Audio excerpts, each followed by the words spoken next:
Alright, YouTube, here we are, day 2, part 2 of this series on the Project Rescue VW 1965 VW.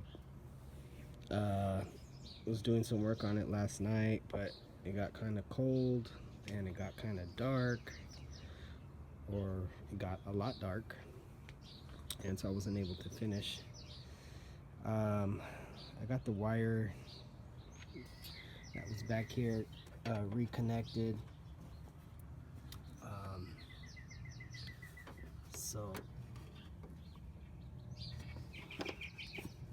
that's good, but I don't know if you notice, but I have a crimped wire here. So what I'm going to do is cut the wire here and just connect it directly to here. So I'm going to need a new connector, and I'm going to have to stretch out this wire because it's not long enough. It's not going to reach, which means that I'm going to have to put a new wire here. But I think I'm going to put a new connector here anyways.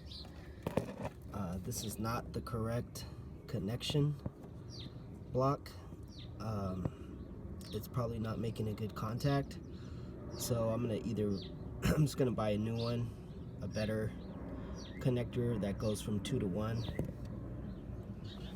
and just go to the AutoZone and pick up one of those.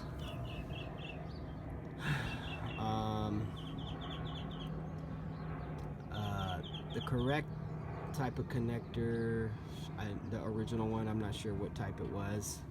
You can see here, these are some T,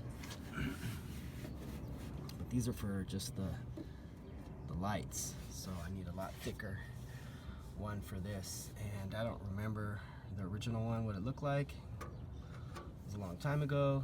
If you're watching this video and you have a picture of the original connector, please send it to me in the comments section. I don't know if you can include pictures and comments, but anyways, so I'm gonna fix that, and I'm gonna take off these I'm gonna take off this carburetor here. I'm gonna take off this side first and clean it, see if that helps the car start. If it doesn't, take off this side. I guess I should take both of them off and clean them and do the job right. Yeah, so that's what we're gonna try to do today. Weather kind of sucks today out here in San Diego, California.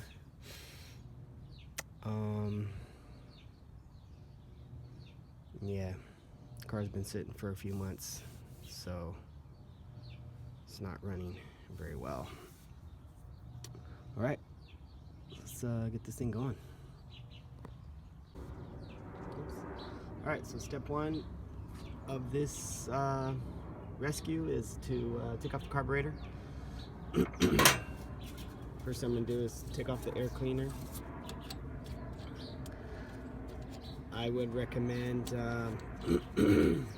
getting a lock washer for these, because these wing nuts get loose. So here's a lock washer, and then a flat washer to avoid scratching your chrome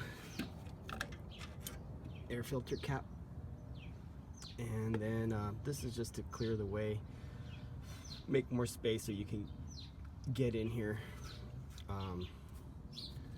You can take out these 13mm bolts to get the carburetor off. I actually think, from what I remember, you got to take them off from down here, because this whole piece is going to stay together. So you're going to loosen up the bottom bolts, and that's going to take off the whole carburetor from the intake. The other thing is that your fuel line is going to be connected back here. So we're going to have to disconnect that, and then once you disconnect that, you should be able to take the carburetor off.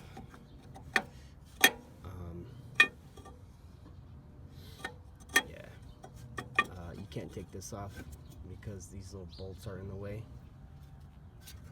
So that's like an 8mm bolt. So let's get rid of that. Yes, I was correct. This is an 8mm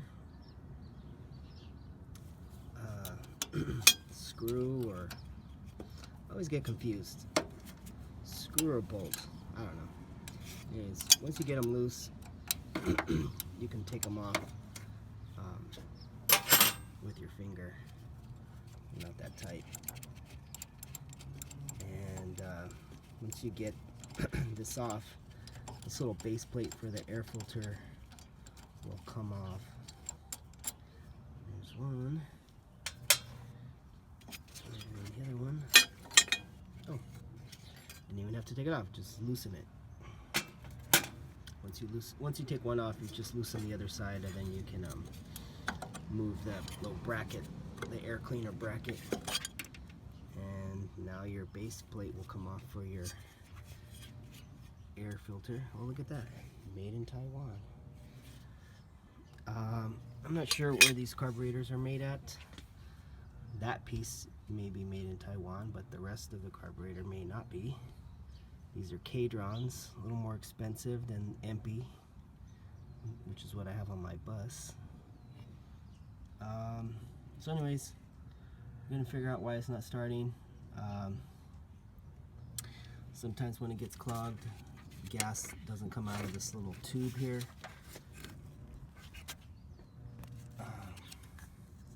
And shoot down into the engine, so that's why it doesn't start sometimes. So we're gonna check that out.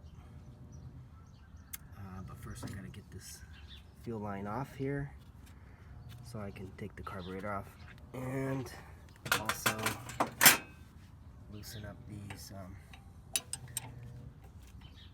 bolts here to get off the carburetor. So like I said, that's a 13mm. Let's see.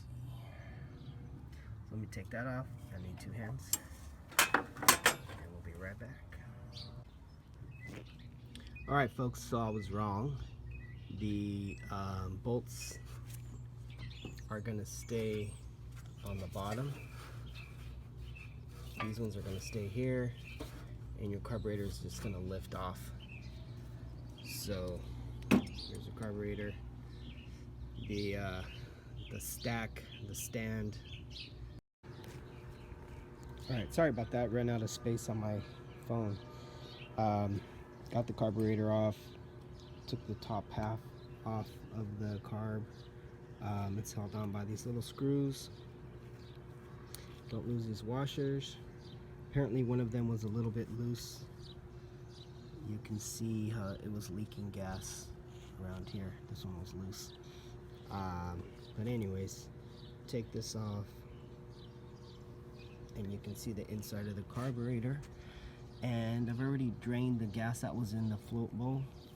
Here's the float, and you can see inside there's some gunk.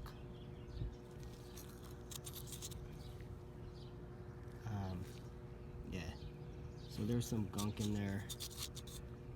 I don't know what that is. Could be from the gas, it could just be dirty stuff in the gas tank. I don't know, a bunch of stuff. I need to eventually clean up my gas tank.